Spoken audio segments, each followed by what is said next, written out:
All right, we are live. We are live. Here with Scott, Dumpster Diver Dad, and Alton, Addicted to Hustle. Hey, guys. Kevin, the Thrifting Lounge, might drop in. Who knows? And what's the place you're up to? I think he's eating at Cotton Patch.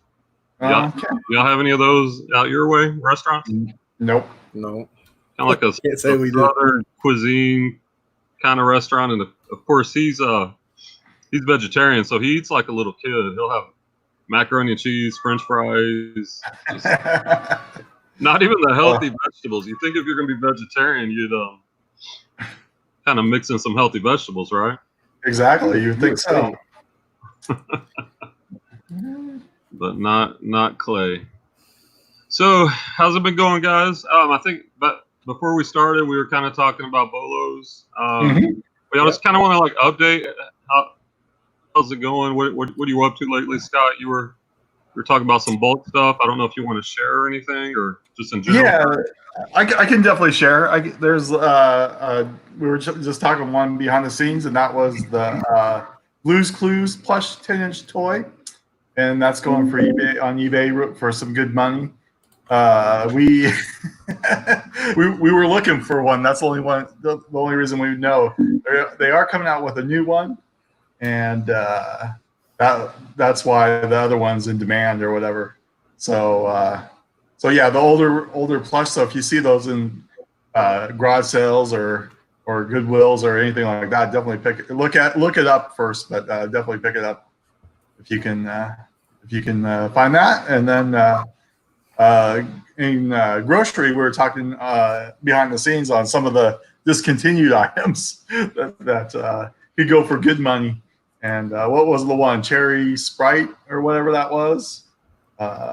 Some of that stuff, I didn't realize how much market's into that. And like, holy there's a whole market just for people that do it. I know I follow a couple people on Instagram that post all the discontinued stuff, so it's easy to follow. So I try to keep up on all that stuff, but it's definitely hard to keep up with all of it. Try to juggle too many things, of course. So that's my polos for today. Yeah, I think I was about to ask the same question you did. Ask Clay what he ordered, so we can verify our speculations. We got to see if he if it was the Mac. So I guess talking about bolos real quick, if y'all are watching any of the videos with everybody, they're probably finding video games at these yard sales as one of the easy sellers. So one of the games is from GameCube. I was actually talking to the guys behind the scenes. It's called Chibi Robo. And if you haven't seen this game, I'm trying to get a little picture of it here. It might show up. And it shows that I can't sell it there, but don't get discouraged if you can't sell it on one platform. Try a different one. But this thing's selling for like $144 on Amazon. Wow. So a lot of these places will let you get this thing for cheap if you find it at these yard sales. So that's a big bolo that you can probably get for, even if you spend $10, it will pay for it because it's at 17,000 rank. So like, you're going to sell that quick. That's not too bad. Hey Val, Jacob, Mike, Harry, everyone's doing well tonight.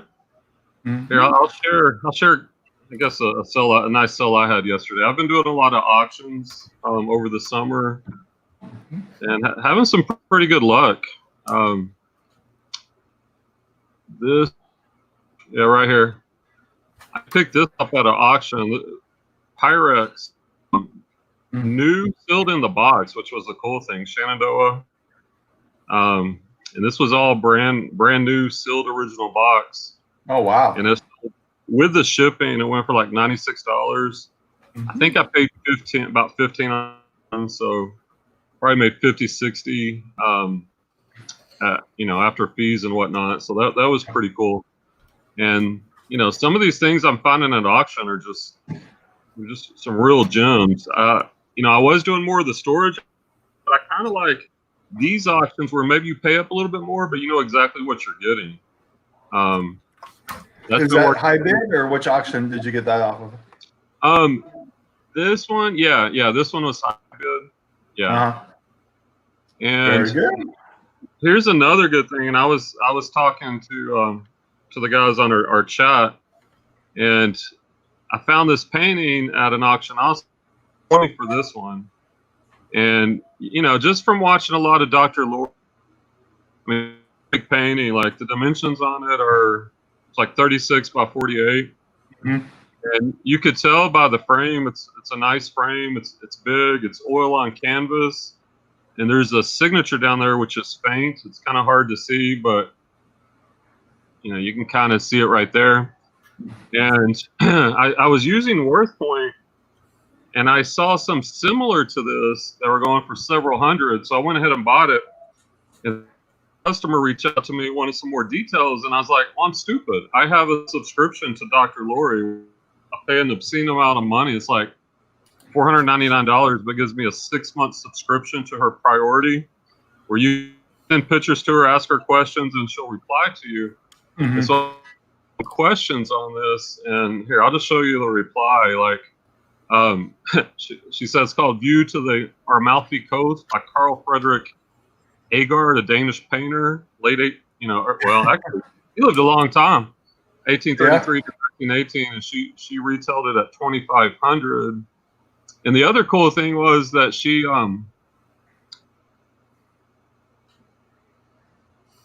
information on one of her upcoming videos, so I told her sure. So that'd be kind of cool. And that is something to look out for at auctions and estate sales, are paintings. And if you can tell a lot by the frames, by looking at the back. And sometimes it's just worth taking a gamble. And I've sold a couple this summer, nothing that big. Like I picked up for $1 and sold for $30-$40. Right. So that's pretty cool. That's really cool. What was the sale price on that? $24.99. Damn. I mean, it's probably gonna be a long tail, but I've got and I've shared this with you, Scott. Like I've got an old book that she valued at a couple of thousand, and I've got another painting valued by her at a couple. And I figure those things may take a long time to sell, but it's kind of cool to hold on to them anyway. Yep. Answer what he's ordering. What is he ordering? So I'm trying to figure out. I haven't seen an answer to that one. Yeah, I've been waiting for that. I've been looking for this. That's the real question. Like, out of all the things we talk reselling, but when you talk food, we want to know what we talk food on here. Yeah, exactly. We must be hungry. He should order a lemonade as his drink too. Yeah, get some lemonade. I know where you could get some cheap. But could you share my screen? I wanted to show you a little bit on BrickSeek. Found a couple items today that popped up. Absolutely. I'm not. Yeah, as soon as you're ready, as soon as it's up there, let me know. Okay, let me do that. I got all my screens baked potato and mac and cheese. You guessed it right. What did you do? He said baked potato and mac and cheese. Oh, okay. We have the mac and cheese, right? That's funny. Well, enjoy, Clay. Carve up. Yep. Okay. So looking on BrickSeek today, I found this Thomas and Trains set, and this is going to be great for Christmas. But it was going for $9. There's a lot of them out, but there is one store near me that has them for $15.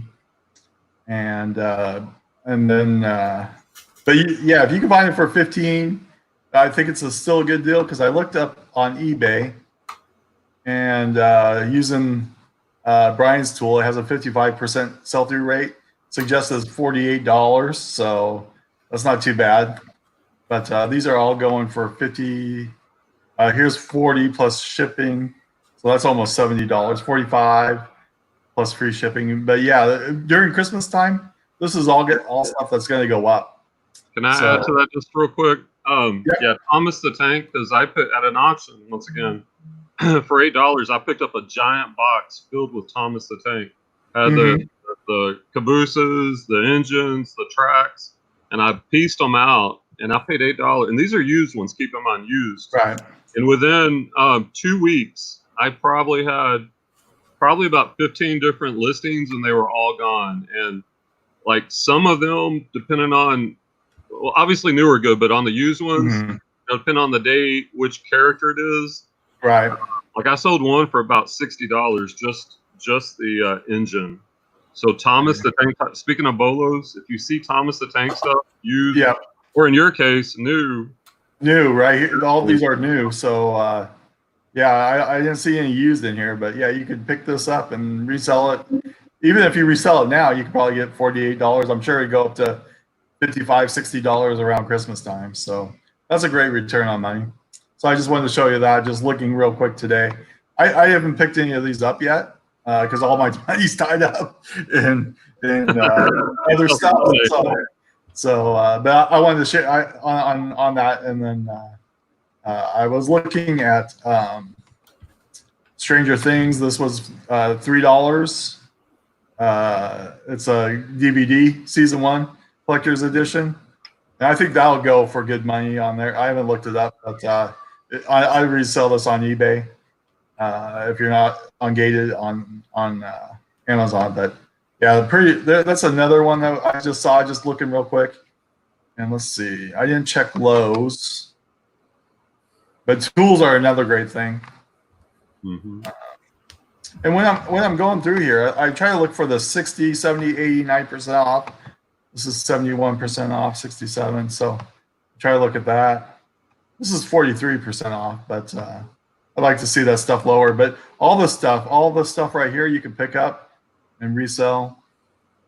And yeah, some of the stuff hasn't gone down a lot, but some of you, and also when you're in there scanning in stores, you'll see a lot of it too. But there's tons of stuff on here that you could probably look up. And let's see, Office Depot.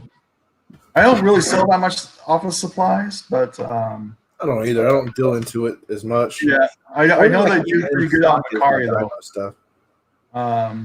Here's a Google Nest camera. That would probably do pretty good. You look that up. Office chairs always do pretty good. I just hate that thing.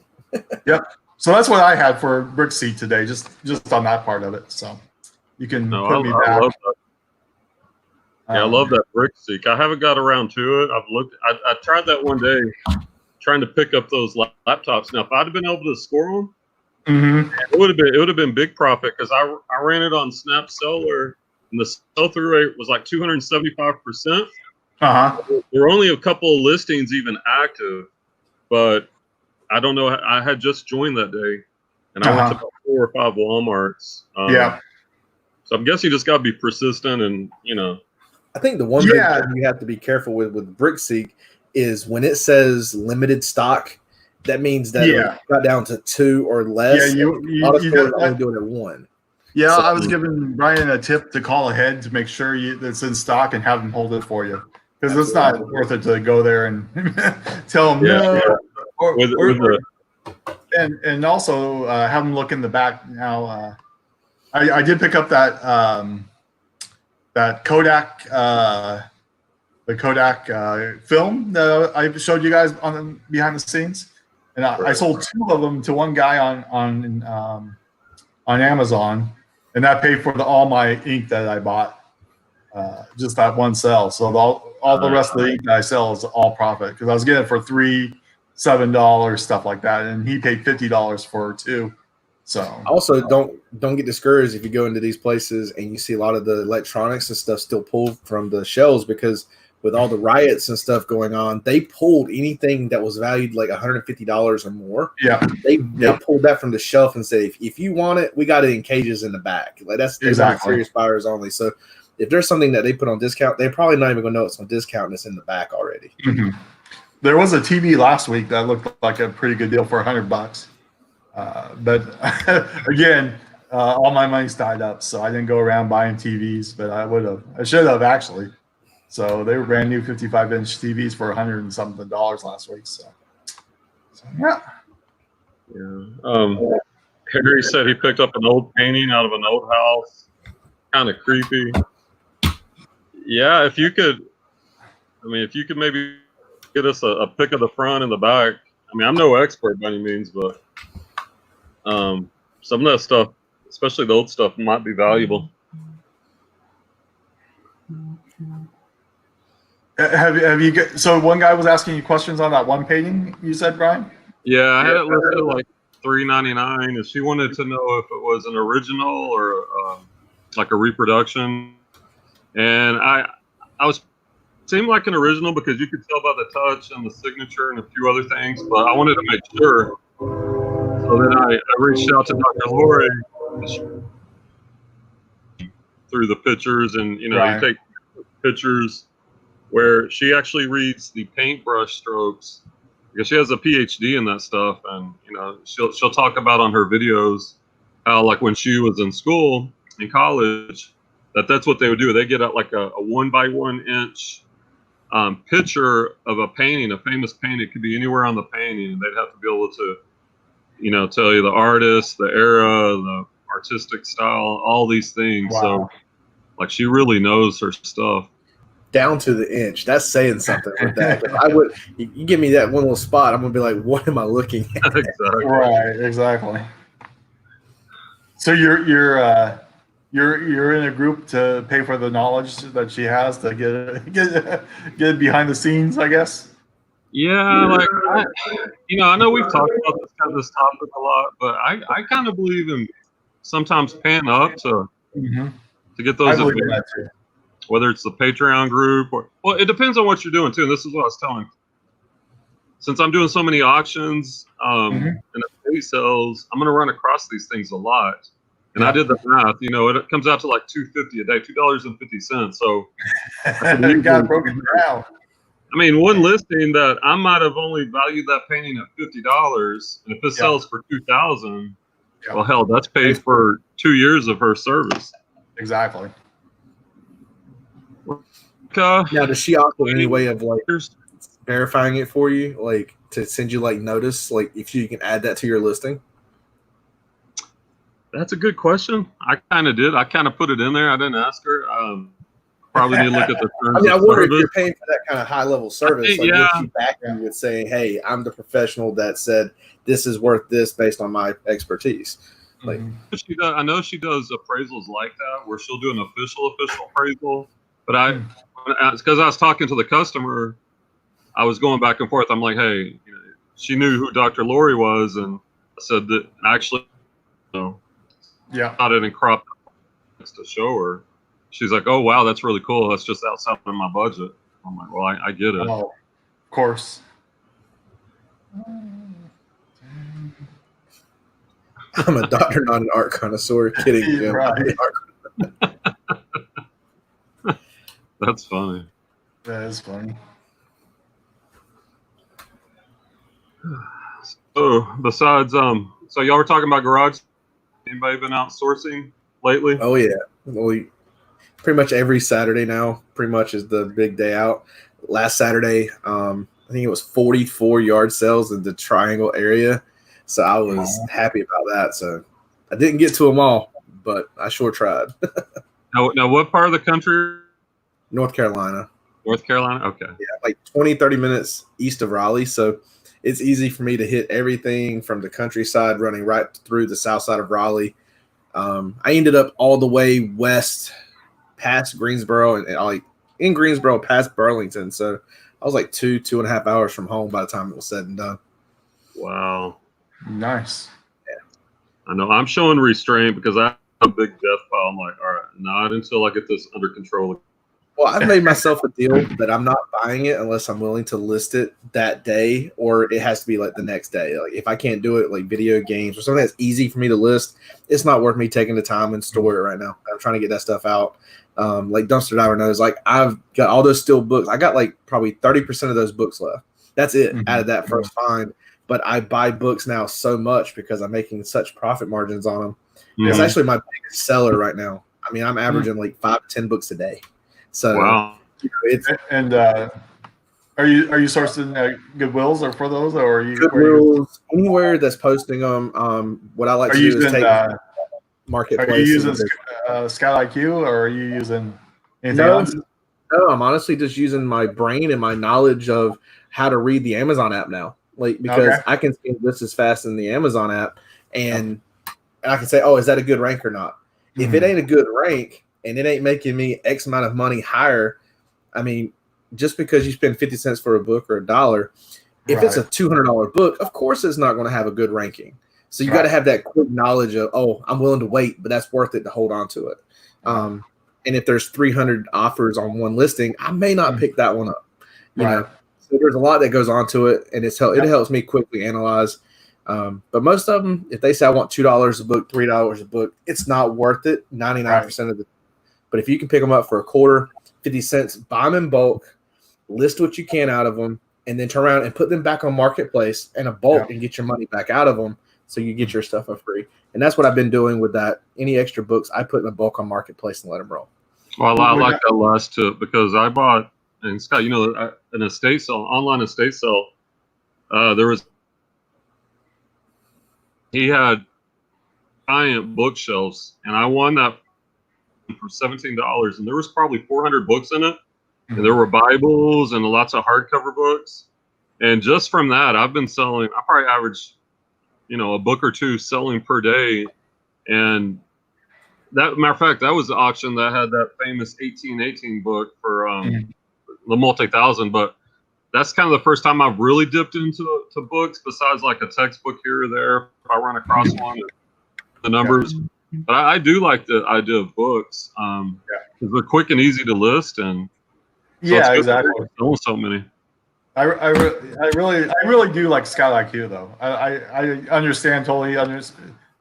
Most people don't understand the app, how to use it, how to see the ranks and everything else like that. So that's always a good backup, especially when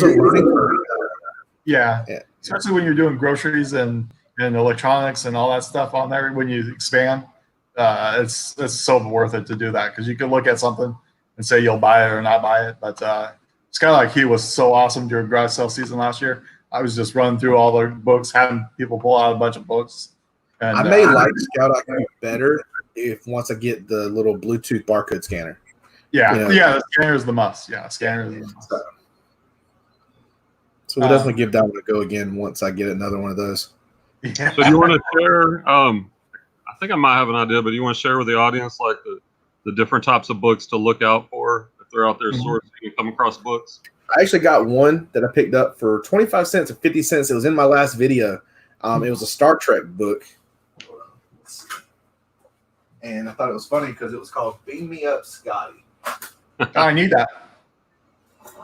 You what? Yeah.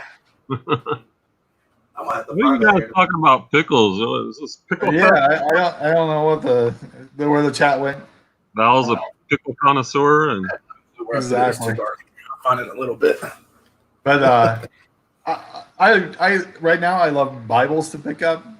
The Thomas Chain Bibles, I love picking those up and selling those, because those usually sell for good money if you pick up the leather ones and stuff like that. But newer textbooks, sci-fi books do really good on Amazon and eBay. And also the problem with when you get with books is you get a lot of duds, and the trick is to find out what to do with the duds. And there's ways to get around that. There's buyback sites and everything else like that. So several of those. if you can get buyback sites, or even Amazon. Little tip: Amazon buys textbooks, so you can scan it and trade it in, and they'll give you credit on Amazon for how much the book is worth to them. So you can do that and make quick money and not even touch it. Just send it right into Amazon. They give you the shipping label and you send it into them. There's other buyback sites too that will do the same thing. And I've made hundreds of dollars from buyback sites too. So I know, in case people want to know a little quick cheat with that, I don't know what sites y'all use to compare, but there is one called bookfinder.com that if you actually scan it, it'll give you like, I think it's the top 10 results of the buyback companies, and you can look down the list of which one you want. It tells you what's your closeout cost, what's your send in. You know, it gives everything for you. So if you're getting started, it might be a good place to start. And bookscouter.com. Yep, that's another great one. So there's ways, but I love textbooks for that reason, just because there's always a market for them. People are looking for them. Pilot books. That's another bolo to look out for. Pilot books. Those usually go pretty quick for me, so you can look for those. So and boat books sometimes. But yeah, if somebody was a pilot, you go to a garage sale, they were a pilot. Try to see what books they have because usually they're worth money. Right. Yeah, And I love that tip from Alton. I've been doing is listing the book for $10 or more, but I've just been donating like boxes of books, and some of them are worth $4, $5, $6, just not worth my time to list it. Yep. But maybe if I can lock together and try to move them on a local marketplace. But, I mean, I do it based off boxes. So like, if you can fill up, what are they? The old paper tote boxes. You know what I'm talking about? When you get offices, I fill them up based on those boxes. And if I can fill that, so hey, $10 a box, and you could probably put 20, 30, 40 books, depending on the size of those books in there. So, yeah, I'm going to do that for now. Yeah. But you could usually get all those books pretty cheap at garage sales and Goodwill. You could, I know scanning them at Goodwills, I used to do that all the time. The other tip is when the cart comes out, you be right there when the cart comes out for the fresh books, and you could just scan them, run through Scout IQ or the Amazon app and see what they're worth.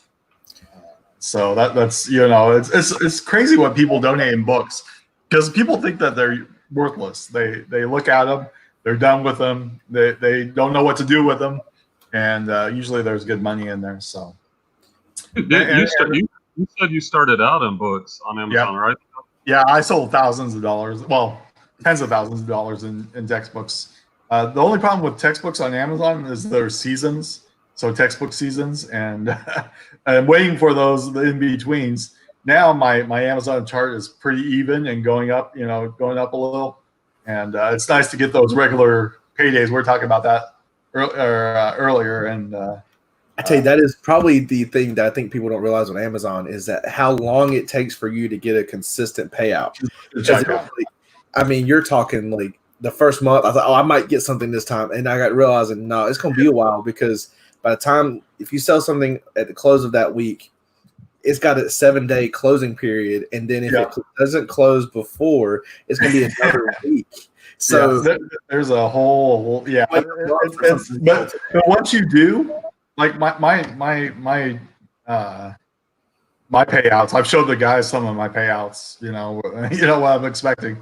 And it's nice. I average, right? I was at the beginning of us doing this. I was talking about I make $100 a day, and that's gone up to almost double now. So that's good. Yeah, one day I'll get there, but just for me growing this starting in February to get now a $300 a week payout for me, that's a great start in such a short time for me, just on a new platform that I'm having to learn. And I was like, I'm lost. Like even Scott knows, I was lost coming into this with books, but I lost probably money on several books because I didn't do the shipping right, or I didn't understand how the way the metrics was working. But it's all a learning curve. So I should say you're going to win in the long run making money. Yeah, and the best place to get books is eBay. eBay to Amazon flips. It's amazing how much you can make just with those flips. So. You know the book, you pick it up, you send it in, and you flip it. So I scan. Huh? You're sending in. I'm still a merchant fulfill. So, well, actually, I just sent in my first shipment last Friday from COVID. I was doing everything merchant again from everything, but merchant's really easy. It's really easy, really simple. I mean, it's practically the same as far as the concept through eBay. I mean, it's customer order, go buy the shipping, ship it out. Exactly. It's nice. But last Friday, I sent in my first shipment, and it was 7 boxes, and it's still sitting at the warehouse right now. But they're checking in right now, so those sales will be hitting. Yeah. But the great thing about my listings is, like, some of them I'm the only seller. And a couple of them, I'll be the only prime seller, so it'll be pretty nice. So that's awesome. Yeah. But I use tactical arbitrage for all that, for for scanning and all that stuff. And we're talking about subscriptions last week, and I pay $80 a month, but there is an option to scan books from eBay to Amazon on tactical arbitrage too. So that's a little bit extra, but I haven't done that because I'm doing mainly grocery and electronics and stuff, video games and all that stuff. But and video games to eBay to Amazon's a great flip too. So.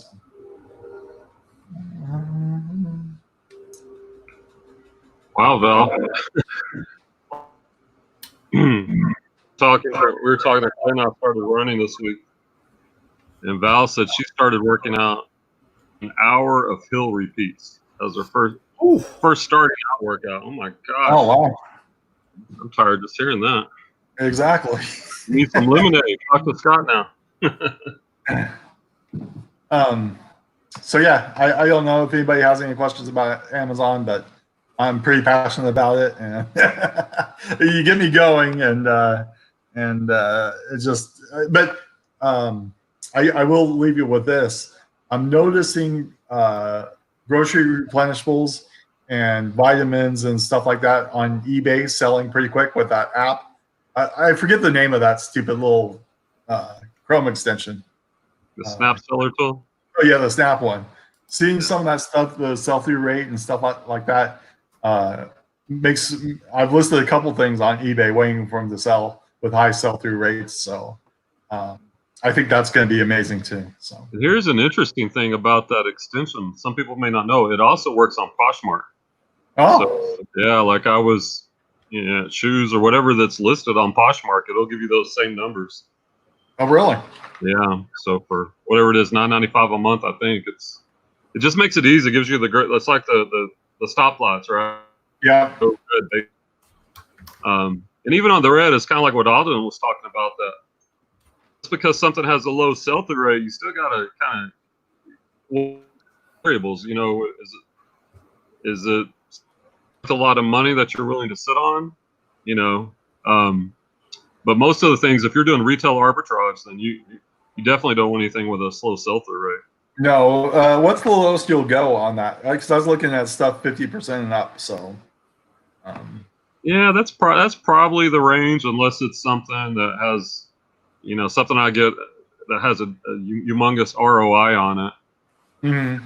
Sometimes, and like Kevin, he's not here, but Kevin talks about this, right? Sometimes it's good to take a chance and to actually work outside of the charts. Yeah. Like a couple of items I picked up and sold recently, like those antique Japanese figurines. I couldn't find an exact, and I went off the high on worth point, and then I added another 50%, and they sold almost instantly. So wow. I would always kind of, if you're not high, you can always drop that price down. Mm-hmm. Well, catch some fish. Good luck fishing, Val. Yeah. Both they got a new fishing boat recently. Kevin's running late, I guess. Is that what? Yeah, he messaged me. He's got some family, personal stuff going. Yep. Oh, hope they didn't get a hold of that card again. Looked like house stuff. So yeah. But eBay was. Chris was on Daily Refinement was talking about eBay today and promoted listings and all that stuff. I don't know if you guys caught that video, but what do you say? And I haven't been on a call in a while. It's been almost 2 weeks now. Probably get back to him pretty soon. But I know a couple months ago he was at 1% promoted on pretty much everything. And that's what he was talking about today. And then he moved it to 7%, and his sales blew up. But it was more than he could handle. Actually, I believe is what he said. So he was moving it back down. Where's he at now on promoted listings? Well, he said that I think he's going to go back. He was in a quandary. Is that what it is? Where he said that the 7% cost him $2,500 in fees. So that's one thing you go. But he said that he can ditch the cross posting, and then if he bumps it up to 7, I think he thinks it would save him a lot more time and money to do that. So Well, he has a big operation, of course. So yeah, that kind of makes sense. So here's the other thing. Like in your case, let's just say I know you mostly do Amazon, but if you were selling replenishables on eBay, I think what I would do is I would start off at like 7%, free shipping on smaller items, build up that rank, and then as the rank builds up, pull that promoted listing percentage back down because you don't need it. There's definitely a trick to Amazon. Do you pay the promoted listing or do you discount your item so it sells quick? I don't know which way would be the best way to go, but there's there he is. There's the discount king right there, Kevin. So man, the legend. What I do? Discount everything, and no sales, right? Your sales are fake. So, dude, I already sold another $80 worth from that $1,000 today. Yeah, I was going to ask you how's that $1,000 turning out because it's like you're like, dude, I spent $1,000. I was like, lucky you. Well, that's the thing is, I forgot until I got done. So we got done at the first one, and I haven't put pictures up yet, but there's like 3 carts full. Plus, my whole back seat is like full with clothes. We spent at least 6 or 7 hours at this one thrift store. The thrift store we go to West Palm.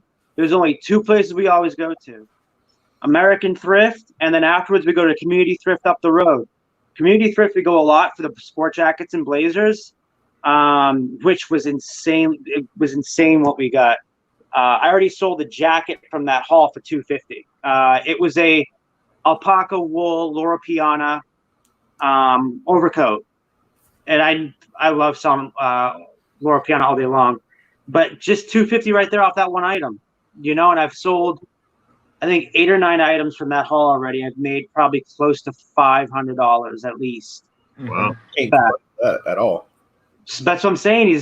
But afterwards, this first one, we spent $500 there. Then we spent another $500. We got 30 sport jackets and blazers. Insane stuff. Loro Piana suits. Hickey Freeman 4 Loro Piana, or Loro Piana 4 Hickey Freeman. 2 suits. We got a Burberry suit. I'm trying to think right now, but we got a bunch of stuff. Yeah, and then that kid calls me and he's like, there's no way you average 55 a sale. I've been doing it for a long time. I'm like, I said, by the way, I run this group that you're talking to me in. So why don't you go to actually check out my YouTube channel and go to the back, all the way back to see how honest I am about my stuff. And I'm like, here's my eBay store. And you guys out there, if you want to stalk me on my eBay store, it's Thrift-O-Holic. I told these guys, though, I don't hide nothing. And I think everybody else in the chat knows me a lot, and they know I don't hide anything. And it's not that hard. I mean, it's hard, but when you become experienced and you know what you're looking for, like Brian or Scott, Alden, I don't know about your sense of mind. Leave me out of that. But I know these guys average, if not 50, $55 a sale or more. I know Brian does, right? Yeah, on most items. Yeah, so that goes to show you that we can do it. It's just maybe it's not my fault if you just do T-shirts. And I mean, I know he said he sold clothes for a long time, but man, I told him I've been selling clothes for over 13 years. How long you been doing it for? Because it's like, come on, man, don't give me a shot inside my own group. I'm super happy, and come on, man. And that's why I tagged you guys, because you guys know that when you do bring it down, you break it down to the 100. I think I got like 180 pieces or more of items, including dinnerware, fine bone china, clothing, a huge some electronics. You times that by $55, you're somewhere in the range of like,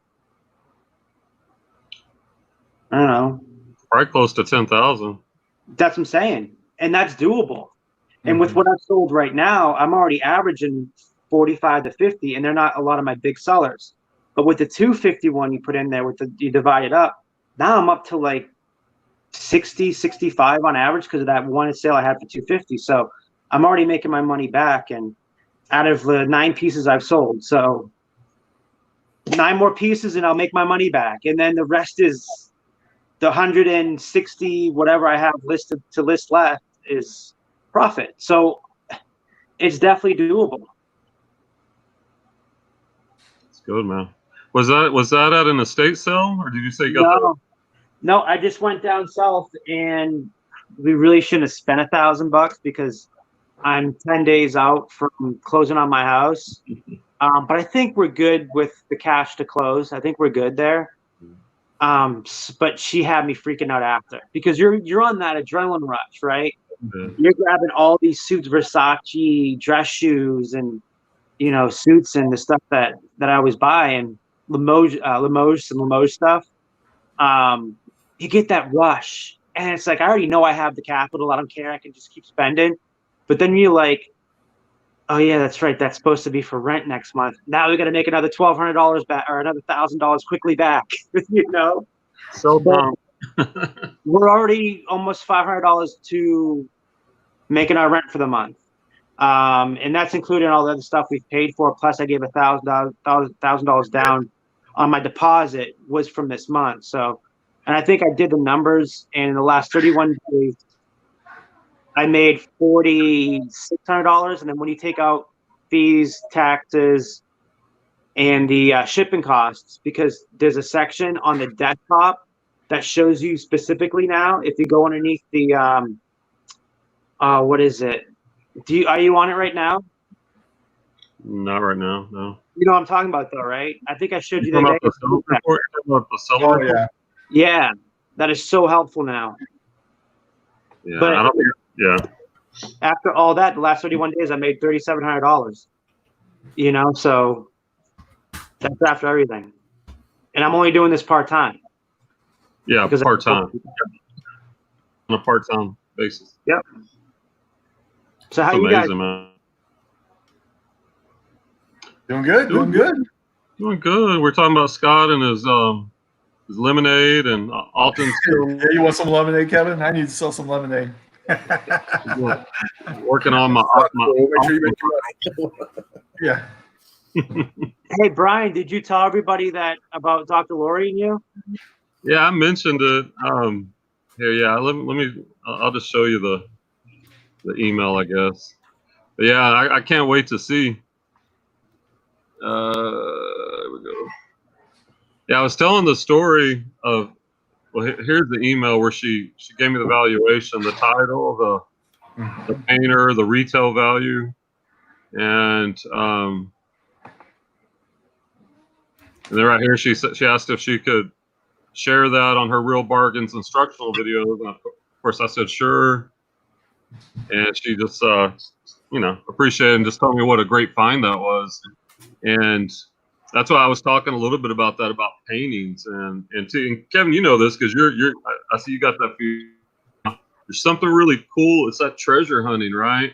I mean, I love books and wholesale and retail arbitrage, but when you find something that's rare, that has some history behind it, I'm really cool about that. So yeah, that's really got me stoked. My problem is I was looking back here behind me, and I was hitting many auctions up. It's like you, Kevin, you get that fever, like, oh, that's a great deal. I can take $1 and turn that into 50, or I can take this 5 and turn it into 100. And I bought so much, and I was out here listing yesterday, and I was looking, I'm like, holy crap, I've got 4 auctions. In each of these auctions, there's different options to work through before I'm even breaking, until I'm caught up. So I told myself, I can't open up the website. I can't go garage selling. I can't go thrift stores. I can't do retail arbitrage. I can't. These are restrictions. I can't do anything until I'm down to until I'm caught up. And it's hard, man. It's hard because that's money. I always feel like I always have to spend more because maybe next time I go out, there's nothing out there. I always have that fear of going out, and we've all done it. This is actually probably a good segment to talk about is we've all gone out after a huge, big haul. That next time we get that rush, we go out and it's just junk. And then you're definitely there trying to pick up, well, what can and normally I try to make $30 to $40 an item. But then I'm like, if I can't find nothing, then maybe I'm like, what can I do to maybe find something for $20 I can make off of? Or something like $30 I can make off of. So it's like, I think we all get that. We get really, really highs, And then we get those lows where we actually have to get inventory. We're not going to make as much money back because we got to have fillers. Mm-hmm. Yeah, and Alton gave a good tip because like I bought all those books and about a third of them I was listing, and probably about 2/3 I wasn't worth my time to list, and I was just donating them back to the local thrift store. And then Alton is talking about he locked all those up on book and sells them $10 a bag. I'm like, crap. I probably donated 6 or 7 of those bags full. I mean, I'm already plus on that, but you know that's a good tip right there. I don't know. It's just, and I think that's the value of these, you know, of YouTube, of Patreon groups. I don't think any one person, none of us know it all. We can all learn something from someone else. And is that collaboration and going back to Chris's Patreon group, that's the mastermind approach, which comes from Napoleon Hill's book Think and Grow Rich, which will, if you haven't read that book, man, I would recommend it. Think and Grow Rich. That is the book within the early 1900s that all the other self-help, motivational, get-rich books kind of come from that one. One of the key components of my group goes back to Henry Ford and how he didn't even graduate high school. He had a group of people he assembled that were experts in different areas, and they would just have these mastermind meetings and brainstorm. And you know that's what these groups are for, man. So grow your knowledge, learn some new things, and try new things. Like Scott with the brick seat, that was an amazing tip. I didn't know anything about brick seat before Scott shared that. Yeah, that was a cool tutorial last week, man. Thanks, man. All right, guys, I'm gonna head off because I'm gonna do my grilling. I'm gonna grill some hamburgers now. So. Later, Scott. All right, Brian made me hungry, so I'm gonna have to go to. They were good, man. Summertime burgers. What did you do? Do anything special to them, or just put a little Worcestershire sauce, a little of the steak rub, and just on the grill, dude. And then grilled some onions, sliced up some avocados. Nice. Toast the buns. Toast the buns. There you go. Thanks, guys. All right, have a good night, Scott. Bye. Where'd Clay go? Oh, he's in the feed. He said, "Here's a tip, kids. Stay in school." He ain't coming on now. He's eating macaroni and cheese. And what was the other thing? A baked potato. He's out having with his mask, and I don't know, man. I don't know. No, it's not his fault. I didn't even know I was going live tonight, and because we got home, we were out, and Scott sent that mess. I'm like, oh crap, it's Thursday. So, I didn't even realize. I totally forgot too. I know when I reached out, I messaged Kevin and said, "Are y'all doing the live tonight?" Like yeah, if it wasn't for you, honestly, if it wasn't for Alt, we probably wouldn't have even had it live tonight. Because he's the reason why. I was like, "Oh shit, that's right." Because he's like, "Come on Thursday," and I'm like, I looked at the clock and I looked at the days, and my whole week has gone by like crazy. I looked at it, I was like, "Does that say Thursday on my phone?" And I was like, "Let me message him real quick." Yeah, that was good. All the days are kind of running together right now. I know. It's getting wish. I can't believe I'm happy it's Friday. All right. Friday. So how's the listing going with all that inventory, Kevin? You still doing the 10 a day, trying to do that? It's going great, man. We're selling 3 a day. I sold 92 last month. And then this month we've already sold 55 items. So we're still on pace to do. I want to try to hit 100, man. Like my goal is to, for the first time ever, hit 100. Wow. You know, and then hit $5,000 because I've been at 4,900, and I think that's what we made last month was 4,860 something. So I want to try to hit. We're like 3,000 right now, 2,800 I think it is right now. And we're at 52 sales. Huh? You hit a few of those sales, and it's going to jump. You know, you're talking some ones, yeah. Yeah, but here's something I've been doing a little differently. Like last couple of months, I was just growing my eBay and being on the Patreon call. It's like steroids for reselling. It gets you so pumped up. And I pushed over 6,000 last month on eBay. And right now I'm around, but I pulled back a little bit, and now I'm cross listing. I've been talking about this on Offerup and I'm back on Mercari. Yeah. And I'm getting sales on all those platforms. So my sell-through rate is speeding up because right now I don't have the manpower to get all the listings done like I had hoped. So I'm like, all right, if I can only list X amount, let me at least speed up that sell-through rate. And Offerup has been amazing. They're selling on Offerup because you can, and then Mercari, I used to do pretty well on Mercari, and I got away from it. And I'm just like, what? Why am I not? I'm getting back into it too again. Same thing for the first time doing Offerup. It's super quick to list. The only problem I have with Offerup, and I think people probably should be wary of it, is a lot of the people try to scam you or waste your time. So you just have to vet your people, or how serious they are. If you're trying to sell something, just do your homework before you take the time to travel somewhere, or if you want to meet up, whatever. What I do on that is if it's a local meetup, I'll give them a time and place, and it's always close to my house. I've been burned going far away. And I'm like, when you're on your way, message me. Yep. And then when you're 10 minutes away, message me, and then I'll leave because you're right. I used to get burned by that, but probably 80% of mine is now shipping through Offerup. Yeah, I'm hoping to keep the local stuff out and just do the shipping. Yeah, the shipping is nice. That's like you missed it, Kevin, but just I know it's not that much. Like y'all's profit margins are. I heard a thing a long time ago was I'd rather make a little bit of money fast than a lot of money slow. And some items you're going to have that sell really quick, right? And others you're going to have to sit on them and wait. And there's that delicate balance. Well, what's funny is Saturday I went out and I told them I bought a bunch of video games that was in my last video, paid $15 for them. Well, you look at the cost of return of this money. I actually put a bunch of them together outside. I made another stack of 22.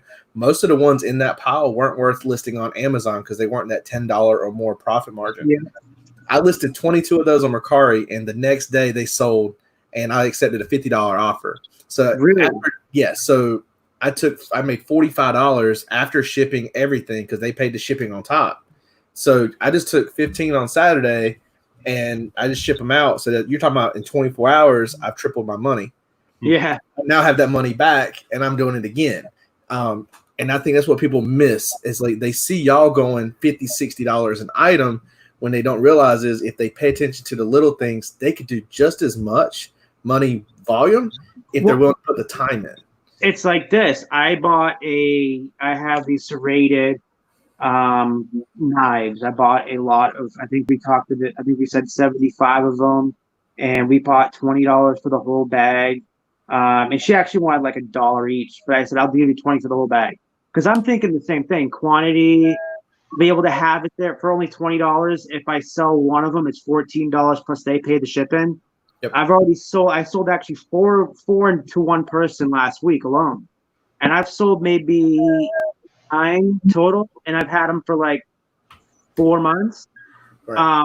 But I don't care. It's super skinny. It's in a big like duffel bag, and it slides right under. I'll sit on those things and get $14 because I already made my $20 back. Everything else is profit, you know? And I think with some things like that, those things can last longer in your availability to do to market, right? One thing I've noticed right now, and this might be a big thing for people to understand, is that with us doing certain circumstances with quarantine and certain issues that are involving our nation and worldwide, video games, board games, and puzzles are at an all-time high right now.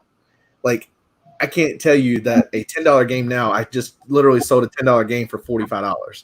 Like, it's because you can't find it. That supply and demand is just backwards right now.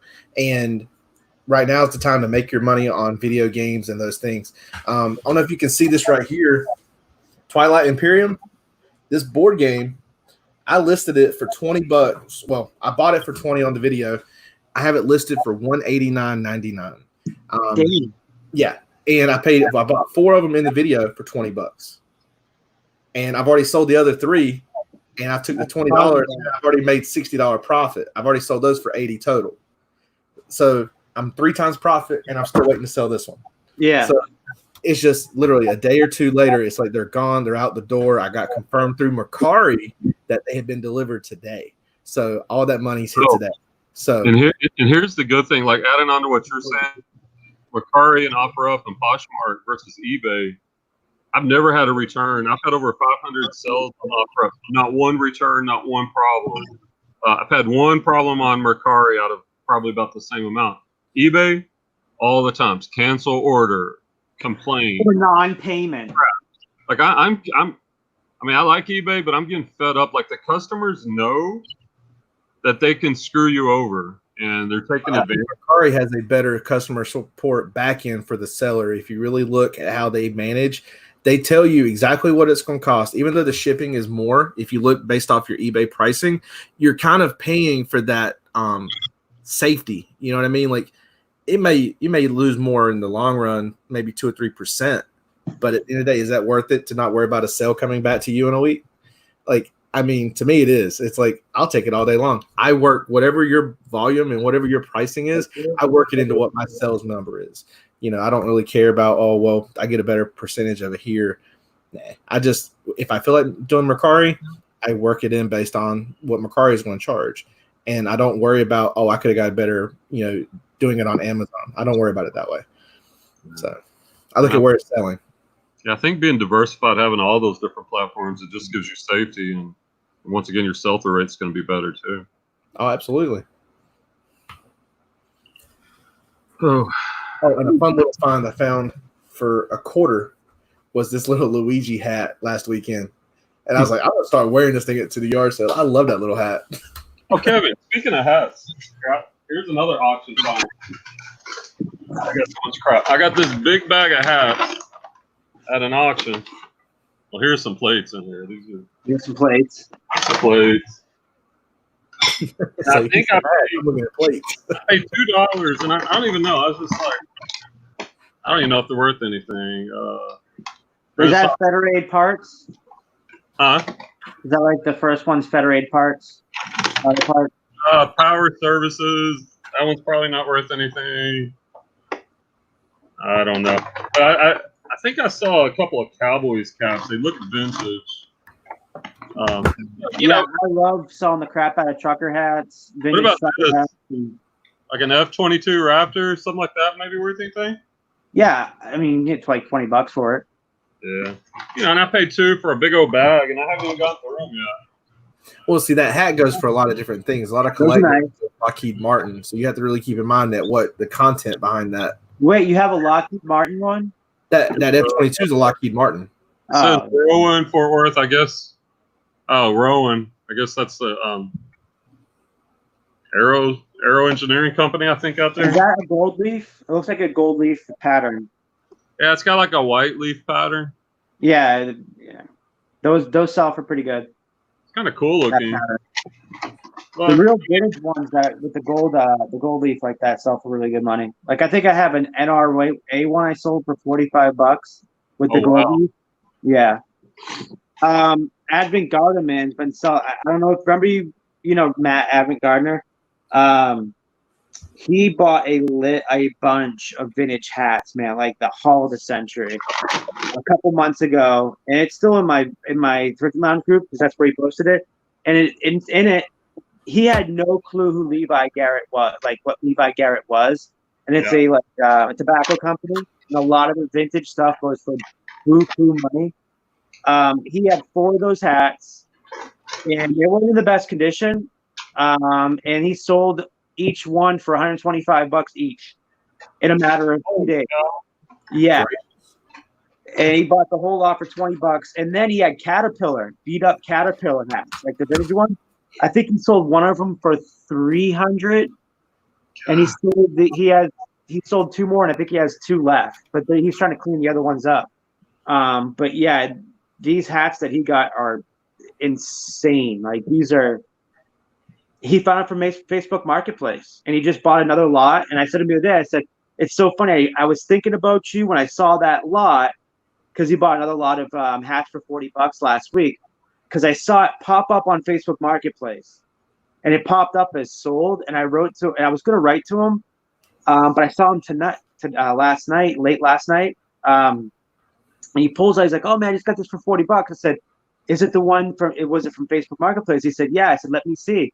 And sure enough, there's a Kurt Busch NASCAR hat in there. And I'm like, that's exactly the one I saw. I was going to tag him in it too, but it was already sold. Sure enough, he's the one that bought him. Wow, that's cool, man. Yeah, he's been killing it. I regret when I first 6 months resell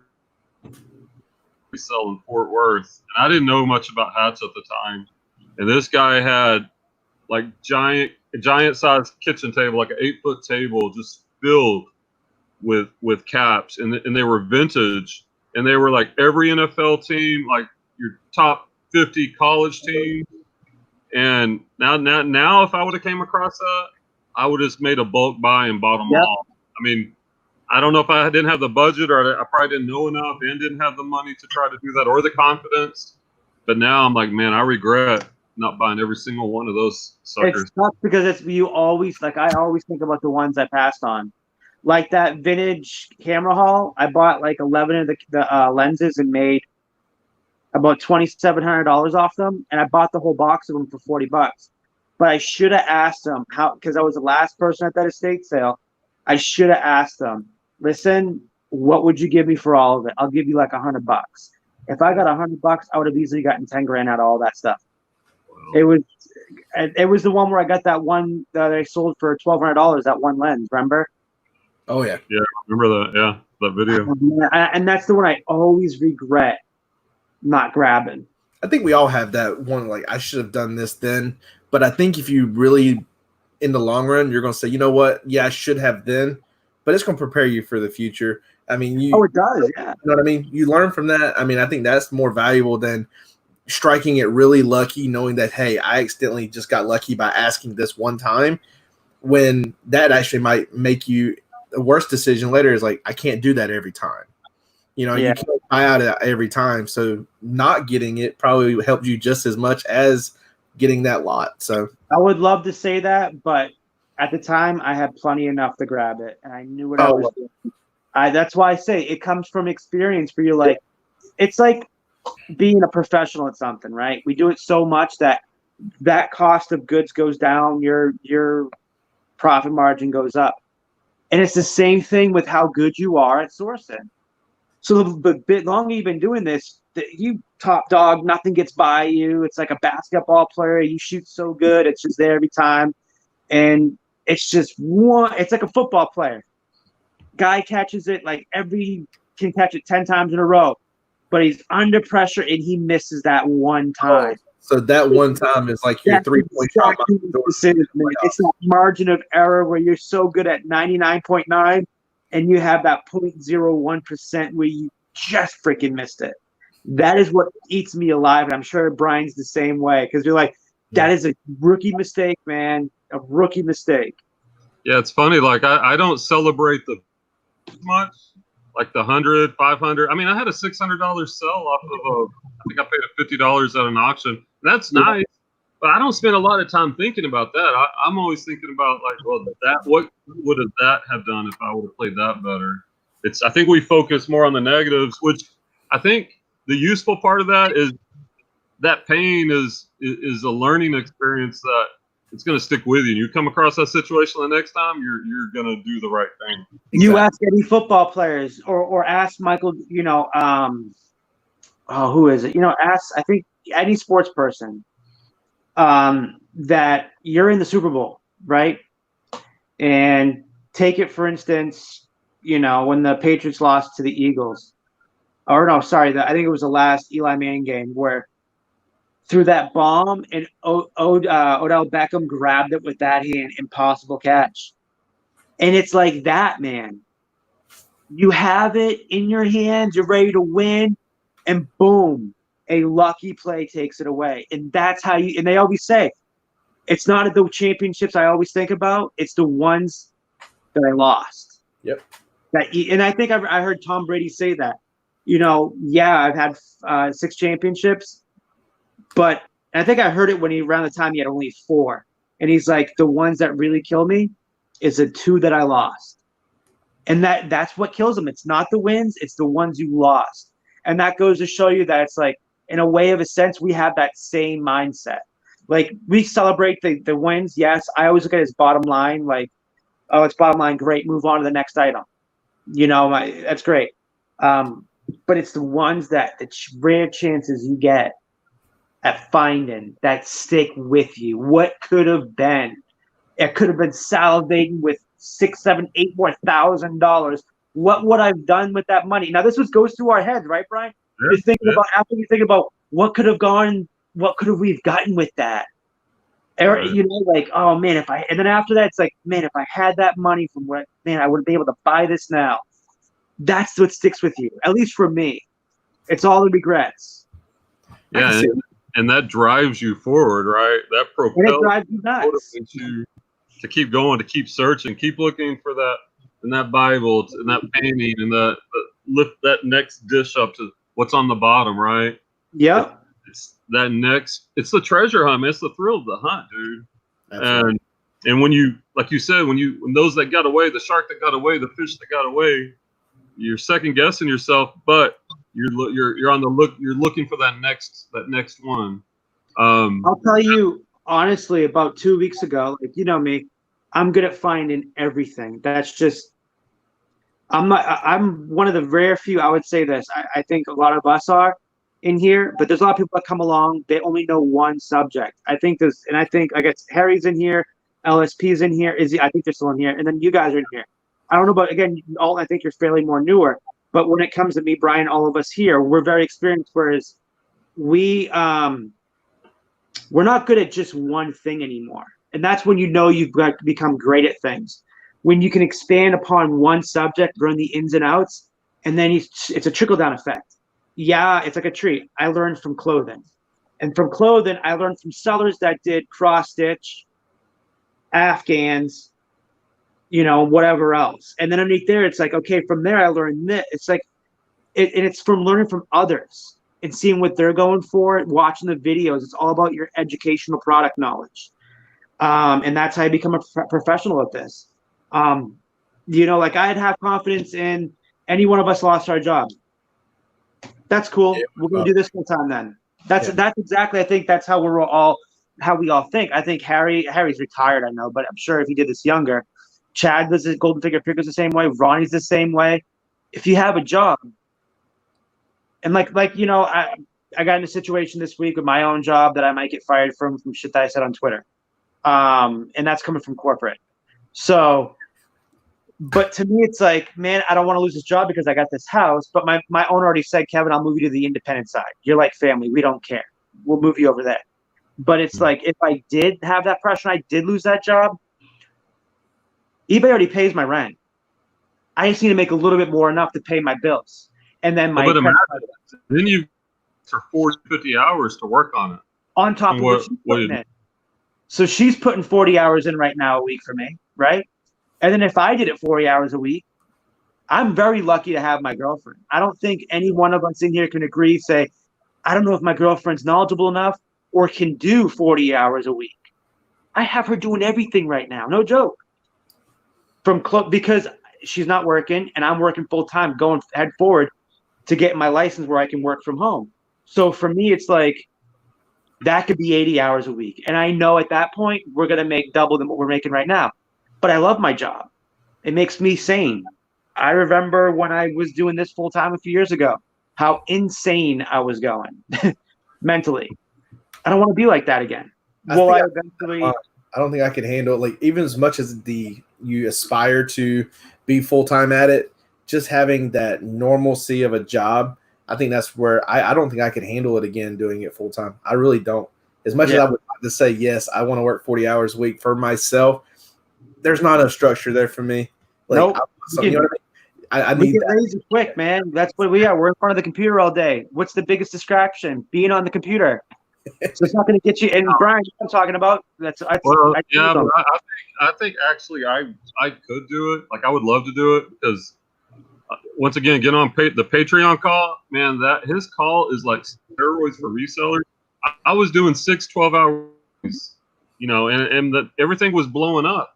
Now, I will say, you know, there comes a point where you burn out, and how do you balance that out? But I think knowing that if you needed to, if we lost our job, that is there, that's great. Like the way I'm doing it, this is what I tell Clay. Like, all right, right now I'm going to use this money to pay off debt to put myself in a position where later I can do it full time without the pressure. Absolutely. But that's that. In Pure Hustle Podcast Talk, they had some good videos. In the bag? Well, that video too. But when they had one on being a part-time reseller, a hobby reseller, and a full-time reseller, they kind of hit on all these topics really well. But as you go from being a hobby seller, where you do it just a little bit to make money to go out, then you're part-time, and you're making money to go on vacations or put money in savings. But as you go through that process, you're gaining that knowledge, like what you were saying earlier, Kevin. You're getting better at sourcing, listing, all these things. So it gets to a point where if you needed to, that you've accrued that knowledge where you could. Like I know I could. And I told Clay this: if I was single, like right now, I've got a wife and kids, and like I need more stability, more for them. But if I was single, and I'd be full time right now in a heartbeat. Oh yeah. Yeah, but I love doing it part time, and one of these days full time. That's what I'm saying is that if I do lose this job, it's like whatever. Even though I'm going to be going to the other office. But it's like even if I didn't have that option, whatever, I'll do my 40 hours. She'll do our 40 hours, and then we'll see where it takes us. Yeah. So I mean, you got to get to a point, man, where it's like. Because I could do this thing all day long, man. I did it all day long before. I think that's where everyone needs to understand themselves. Like, exactly what you can handle. And I think a lot of people just get the wrong misconception that you have to do it that way. And no, you don't. You can do it any way you want to do it. Exactly. That's the part. You don't have to go by this process. Oh, yeah. You do your own. You sculpt your own. I've been reselling for 15 years. Just recently, this year, started documenting it and putting it on YouTube when you reached out to me. It's like, I know I'm still the young buck when it comes to everyone else, but I've been reselling for 15 years. So there might be something that people don't know yet because I haven't come across it to show them yet. So, and I think that's where everyone has their own little thing. For me is I want people to be sane in what they're doing. I don't want them to go, God, I hate reselling because man, I work 40 hours a week and now I've got another 20 to 30 hours that I've got to list and ship. And how am I going to be able to get there? Just take all the stress away and say, I'm doing this because I enjoy it. And if that's where you are, that's like me. I enjoy the resale business. It's a hustle. It's a way to make, even if you make 50% of your income the next year or more, you're doing something better than doing nothing at all. So I don't care if you make $5 profit on a transaction and you did 10 of them a week. That's $50 a week. Think about what you can do with that at the end of the month. There's ways to look at it, and that's what people is like. They see everyone doing these 50 plus sales average, and I just want them to love the reselling business first before they dive in, because it's like, yeah, we could do it. We could go in and say we can do our full-time jobs and make our money if we had to, but it's nice knowing that I don't have to. Yeah. Because there's a security with my job that my family needs. And it's at the end of the day, it's not about me.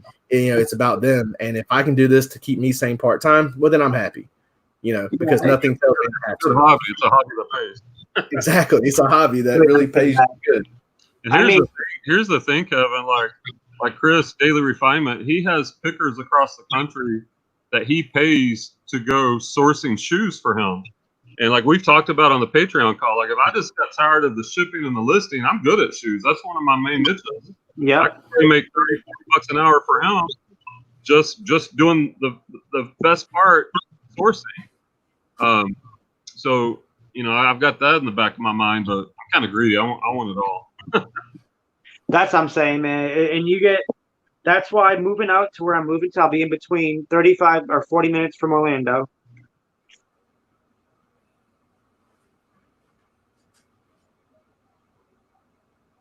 I heard someone upstairs screaming. I was like, what the hell? Damn, is there a ghost in there? What's happening? This is mine. Yeah, I just forgot what to say. Because I got this. I thought someone was getting beaten up upstairs.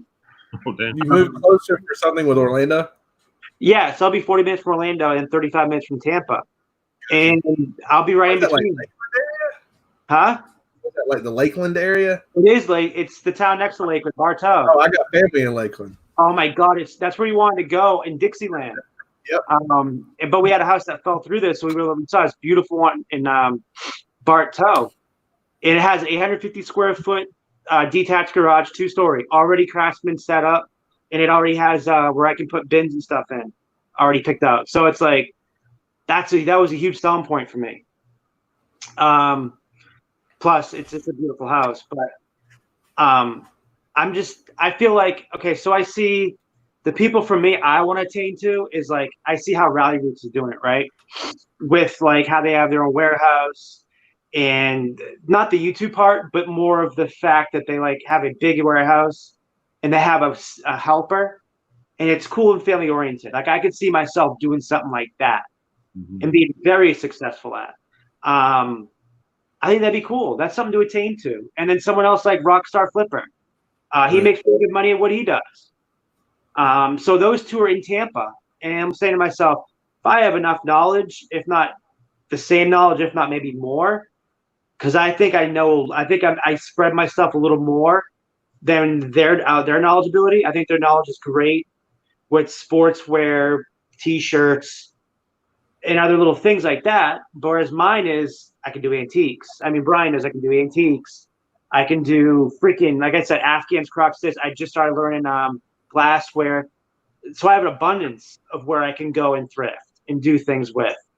And if I share that enough knowledge with my girlfriend, we'll do this full time, get a warehouse, and be just as successful, making just as much money as they are. Definitely. That's what I see attaining. That's what's a great goal to think of, is when you see other resellers, you can kind of say, okay, well, I can be that level. Just give me a quick shot, and that's what I'm going to try to do. Yeah, definitely. There's no reason. There's no reason we couldn't all hit that level. Absolutely.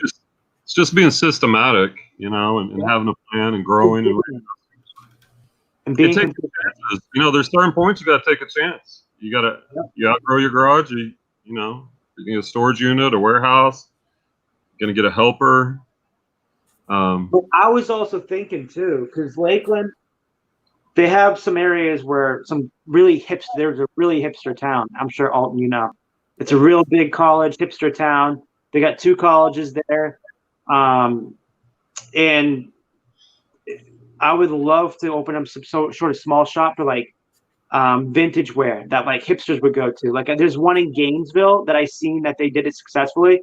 They have like our old school arcades in there. They have like an area where you can lounge around and hang out and play video games.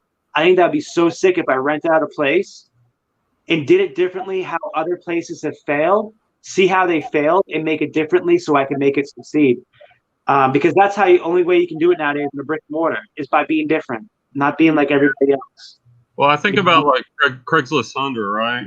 Where he's the big back is for shipping, but he's also got the storefront where he's acquiring inventory and he's selling inventory. And of course, he's got YouTube going also, but a model like that, and you could just change it a little bit. If you don't want to do all the unique items like he does, it could be the vintage clothing. You could buy almost like a Plato's Closet. People bring you the stuff, and you pull up your comps and you give them 20-25% of the value, and you resell it. So I've kind of got those. Clay and I, we talk a lot about that too. That's kind of like the ultimate. Like I picture somewhere between like Craigslist Hunter and Rally Roots, something like that, with a storefront, but like a big warehouse. And I think the opportunity to buy from the public is big. And if you could cash in on that would just be a big advantage. Well, what else is good too is that I've been seeing these ads on Instagram where they're doing vintage T-shirt bulk buys. So you buy a certain amount, they give you a discount off, they send it to you in a bulk. And you can actually, they'll send you certain shirts if you put it in the bundles and everything. And it's like, that's something to be perfect for if you have a brick and mortar store. You know what I mean? Because you can sell a little more in the brick and mortar store because it's going to be the hipster clothes, like the hipster T-shirts, man. Those T-shirts that they love, the ugly 90s and 80s tees and the clothes and the shit that I get. So that's definitely another avenue, is getting those wholesalers.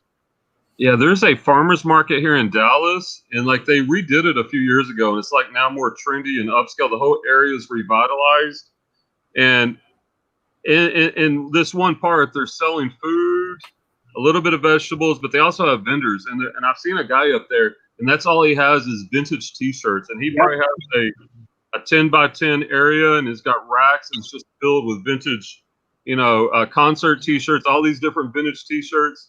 And he's doing lots of business. And I don't know what he's paying for that spot, but he's smart because he's in the area where there's, like you said, a lot of hipsters. There's a lot of young professionals. Also, remember, right? He has a little front right there, right? What do you think else he has? A little business card with his Instagram and his eBay store. And you know what's happening? These people are going home from different parts of the state, even around the country. They're bringing that back with them so they'll follow him on Instagram, and then they start buying the shit on Instagram. And then he's also getting stuff buying it from eBay or whatever he has else listed. You could be you got to think outside the box if you want to make it too. Outside of just running it out of your home. Yeah, they even have vintage clothing cons like around the country. They have one in Orlando, or they're supposed to have one in Orlando, I think it is, or Miami next month. A big vintage con it's like a Comic Con but with vintage vendors. And I'm like, shit, it'd be perfect to buy a bulk buy and then just have a store and have a business card, because you're really going there. You're going to sell some stuff, but you're really going there to connect with other people. And then how are you going to connect with them? A business card, or I'm going to follow you on Instagram. I'll follow you. Where do you think those people are buying from? Each other too. Really, when you start thinking outside the box and thinking like you're like, okay, well, I want to start thinking like a business. You really start seeing all these different avenues that are coming at the forefront that we didn't have back in the day.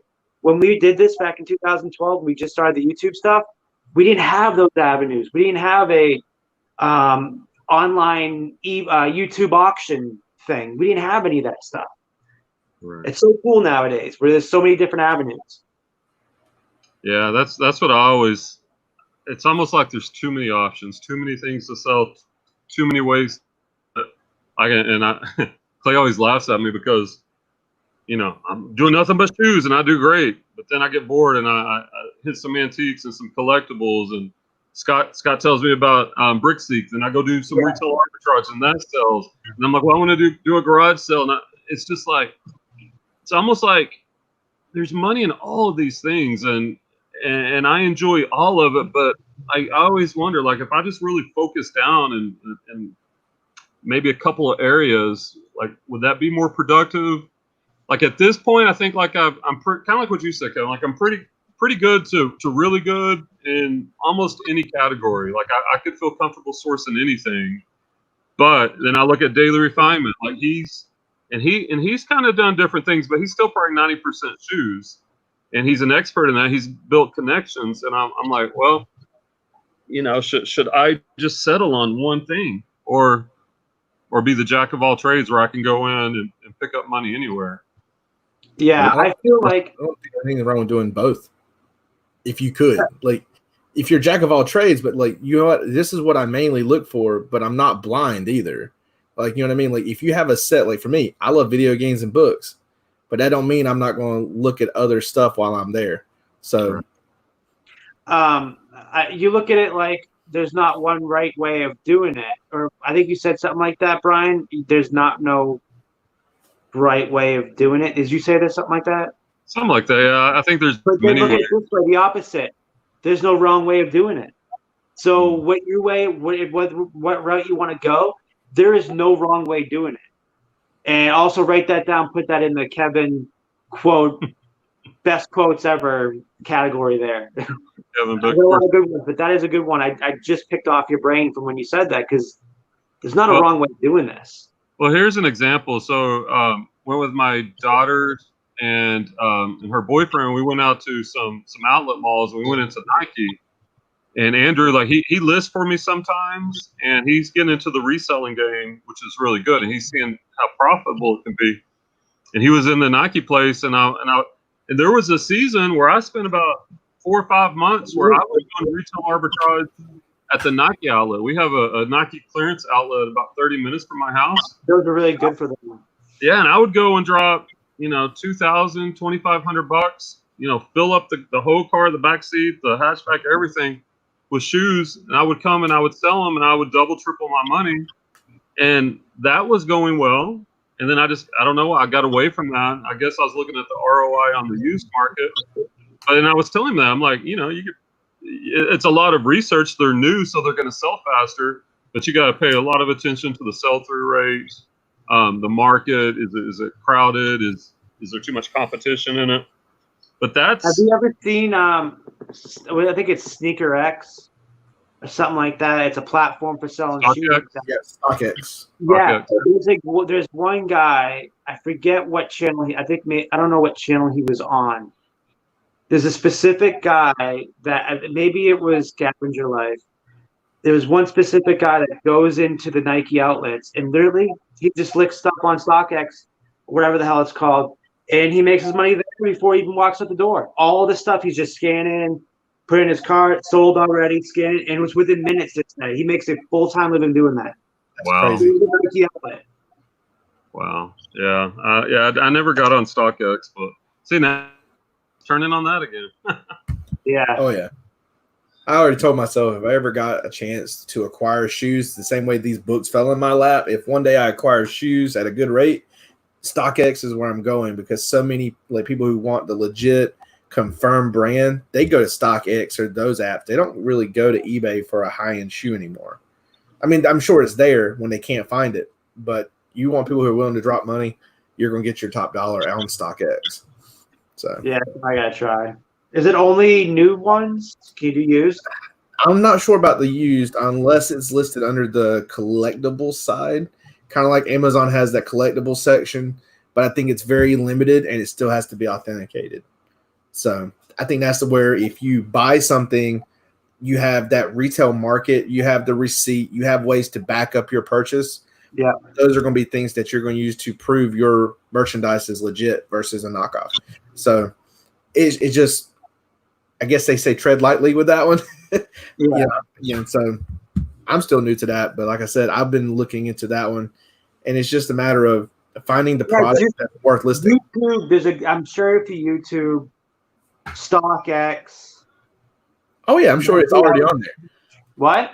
I'm sure there's already something on there that tells you the best way to use. No, for the guy, I'm sure if you look up StockX Nike outlet, you'll run across like an interview or some keyword with the guy that I'm talking about that just does it.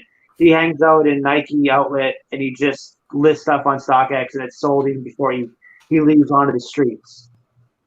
Yeah, I haven't seen that one. I know Chris a couple of years ago. I forget the guy's name, Kevin maybe. And he was just doing it on eBay, and he wasn't really focusing on the hype shoes, but picking the shoes. Like you go to the outlet, the clearance outlet, they're already slashed. And then what I was doing is Thursday evening, hey, what y'all sell? Because they were in sales every weekend.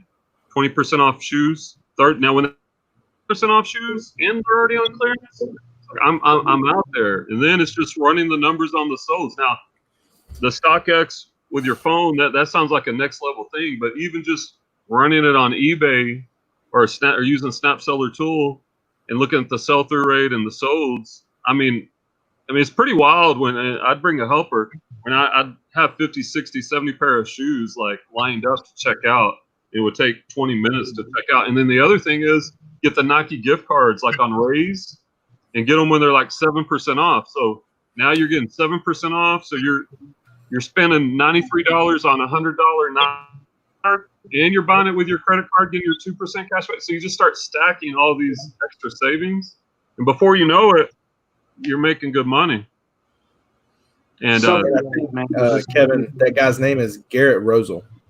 Is that who it is? Send me the link because I want to watch it myself so I can learn. See, this is what's so funny is that for us is that we never stop learning. So we see something that's different. And then we're like, okay, well, I want to learn that because I've never seen that happen. So it's like an arsenal. Yeah, like you use the metaphor of a master, right? Learning different specialties and areas, and like that's kind of like the expert level. You're good at shoes, but hey, this guy's figured out something new. Let me see how he does it, and let me see if I can implement that put that in my tool belt. Just one more thing I can do. That's good. On that one, guys, it is getting late. I realize I haven't eaten yet, so I'm gonna go grab me a bite to eat. But It's been fun, and let me know when y'all do another one. All right. We'll be here. Hopefully, if we don't forget next Thursday. Yeah. All right. Y'all have a good night, guys. We'll see y'all on the next one. Later. All right. With that being said, guys, thanks for stopping by. Hopefully, you gained something from tonight's show. Makes me want to get back into the shoe game. Anyway, thanks for viewing. Check us out. We go live sometimes during the day, 2-3 p.m. and we do our Thursday night shows usually around 7 p.m. Central Time. So happy sourcing, and we'll see you on the next one.